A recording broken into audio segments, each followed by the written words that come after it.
నీకు తెలిసిన నిజం చెప్పకపోతే నా మీద ఒట్టే అని చెప్పి అక్షయ్ అయితే పార్వతి చేయి తీసి తన తల మీద పెట్టుకుంటూ ఉంటాడు. అలా పెట్టుకోగానే పార్వతి అయితే షాక్ అవుతూ ఉంటుంది. ఇక రాజేంద్ర ప్రసాద్ కూడా షాక్ అవుతూ ఉంటాడు.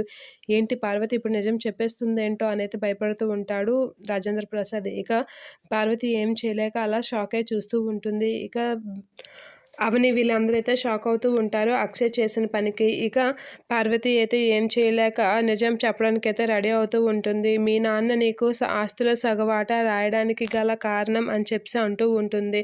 అలా అనగానే రాజేంద్ర ప్రసాద్ పార్వతి ఆగు అనేది అంటూ ఉంటాడు. ఇంకా నిజం చెప్పకపోతే బాగోదండి అని చెప్పి నువ్వు నా కన్న కొడుకు కాదు అనేది అనేస్తూ ఉంటుంది. అలా అనగానే అక్షయ్ షాక్ అవుతూ ఉంటాడు. ఇక అవని కూడా షాక్ అయి అలా చూస్తూ ఉంటుంది. ఇక అక్షయ్ ఏంటి నేను నీ కన్న కొడుకును కాదా అని చెప్పి షాక్ అయ్యి అలా చూస్తూ ఉండిపోతూ ఉంటాడు. అవునురా నువ్వు నా కన్న కొడుకు కాదు, మీ నాన్న మొదటి భార్య కొడుకువి అని అంటూ ఉంటుంది. అలా అనగానే అక్షయ్, అవని, అక్కడే ఉన్న పల్లవి వీళ్ళైతే షాక్ అయ్యి అలా చూస్తూ ఉంటారు. ఇక పల్లవి అయితే ఏంటి అత్తయ్య నిజం చెప్పదనుకున్నాను చెప్పేసిందే అని అయితే షాక్ అవుతూ ఉంటుంది.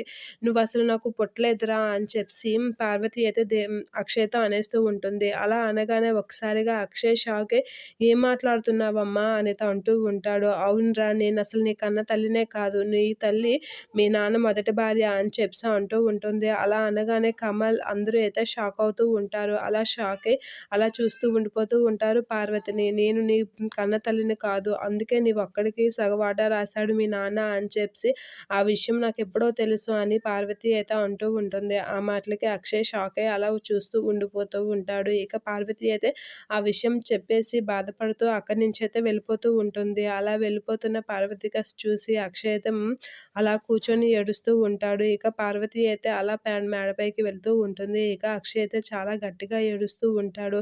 అది చూసి అవని అయితే షాక్ అవుతూ ఉంటుంది, బాధపడుతూ ఉంటుంది. ఇక అక్షయ్ అయితే ఏడుస్తూనే ఉంటాడు పార్వతి చెప్పిన నిజం విని.